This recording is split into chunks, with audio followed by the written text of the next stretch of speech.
কিরে চুপ করে আছিস কেন? কিছু ক। কি কম, ভাল লাগতেছে না। বুঝছি তোরে একটা চুটকি শুনাইতে হইব।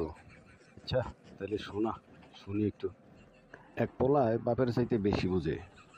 এখন বাপের সকালে কিছু আলু নিয়ে বাজারে বিক্রি করতে গেছে। তো দুপুর করে বিকাল হয়ে আইতাছে, আসরের আগে দিয়া এখনো দেখে যে বাপে আলু বিক্রি করে ফিরতাছে না। তো পোলায় চিন্তা করলো একটু বাজারের দিকে যাই।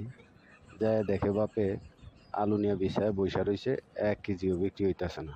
এবার বাপেরে কয়, আব্বা আপনি এক কাজ করেন, আসরের নামাজটাও পড়ে আসেন আর 1 কাপ চা খেয়ে আসেন, আমি এখান দিয়ে আলুগুলি বিক্রি করে ফেলাই।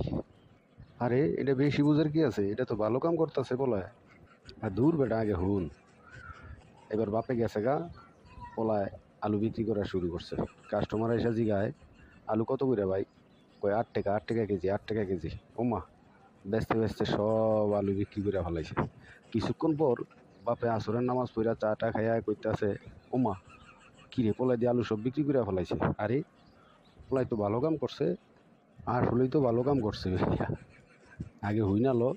এবার বাপে কইতাছে, ওমা কিরে বাজান, আলু সব বেচা ফেলাইছস?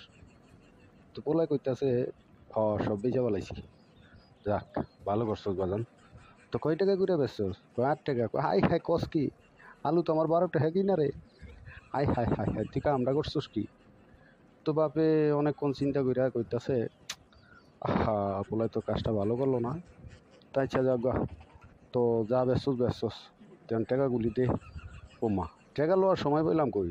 আলু তো মাইপাই দিয়া কুল পাইতাছি না। মাইপা দিতে দিতে এখান দিয়া সব বেচা শেষ। টাকা পাইলাম কই? টাকা তো লওয়ার সময়ই পাইলাম না। হায় হায় হায় হায় রে, আসলেই তো পোলায় বাপের চাইতে বেশি বুঝা লাইছে।